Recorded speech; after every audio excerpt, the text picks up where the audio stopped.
السلام عليكم ورحمة الله وبركاته عشاق قناة عالم سبورت في فيديو جديد وحلقة جديدة. ولكن قبل ما نشاهد الفيديو لا تنسوا الصلاة والسلام على رسول الله. حارس برازيلي مع منتخب سوري للرجال، حقيقة أم حلم؟ اسمه، تاريخه، طوله، وزنه راح نحكيه بهذا الفيديو.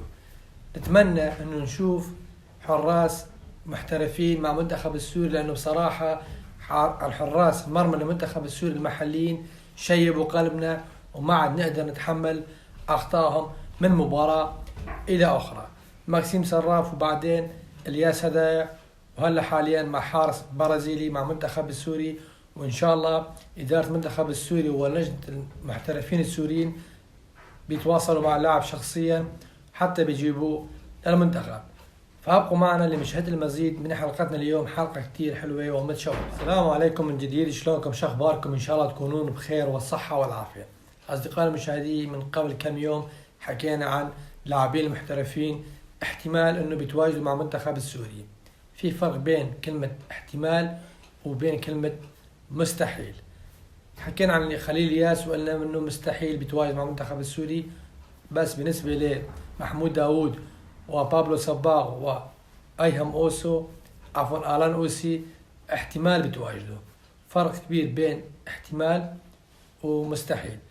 اليوم راح نحكي لكم عن حارس برازيلي شاب من مواليد 2000 راح يتواجد مع منتخب السوري إن شاء الله، إذا لجنة المحترفين السوريين عرفوا كيف يتعاملوا مع اللاعب وما بيعملوا مثل ما عملوا السابق مع اللاعبين المغتربين. يعني بيقولوا له يا فلان بدك تلعب ولا تجي ولا لا. هذا الشيء اسلوب كتير غلط وما بيصير. حارسنا القادم حارس برازيلي اسمه برونو محمد، حارس برازيلي من اصول سورية، يعني عنده جنسية سورية. بهاي الحالة بحق له بيمثل المنتخب السوري اذا تم التعامل معه بشكل سليم او صحيح وما بيتعاملوا معه مثل باقي المغتربين.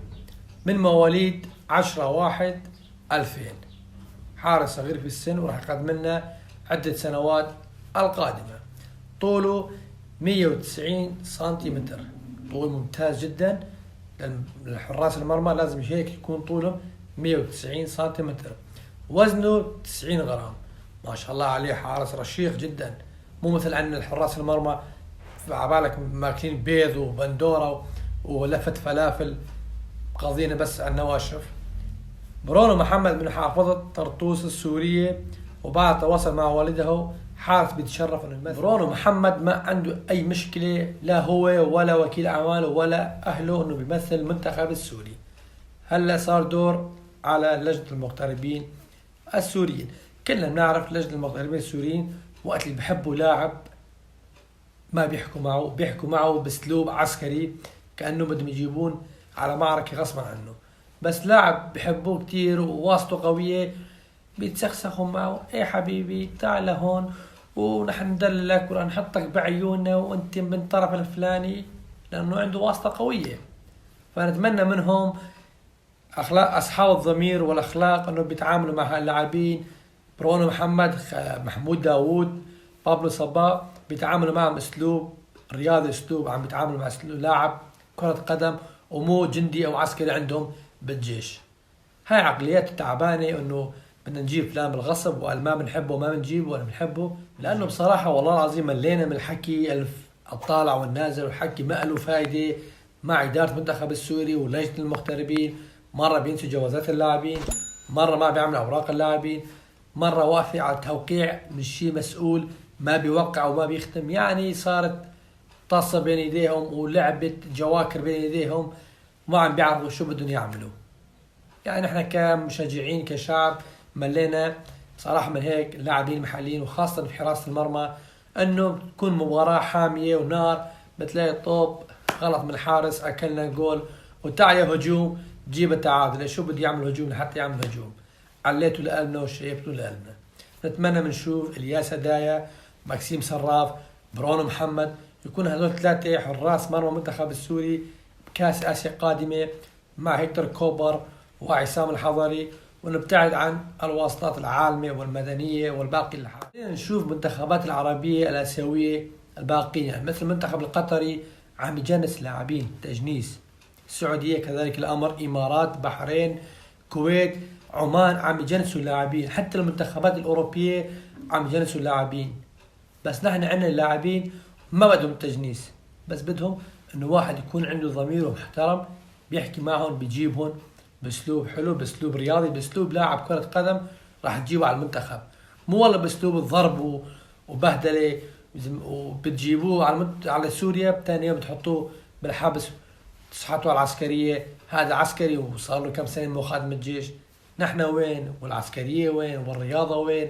يعني انتم بتخلونا نكره شيء اسمه رياضة بسوريا. فحاجتنا ونتمنى انه بيتركوا كوبر والحضري بيشتغلوا على كيفهم، وهن بيقرروا وهن بيعملوا كل شيء، ونحن بس بنتفرج وبنصف. وهلا وصلنا لنهاية حلقتنا اليوم يا عشاق قناة عالم سبورت، متتابعي عالم سبورت. حكينا فيه عن شوي كلام عن حارسنا جديد برونو محمد، حارس برازيلي من اصول سورية، انه حارس موافق انه بيمثل منتخب السورية، بس شغله واقفه على جماعه الواسطات والمغتربين. وانتم كمان اعطوني رايكم بهاي الاخبار اللي عم نحكيها، هل راح تكون حقيقه ام حلم اللي كنا نحلم فيه مثل باقي اللاعبين اللي حلمنا فيه من 10 سنين الماضيه.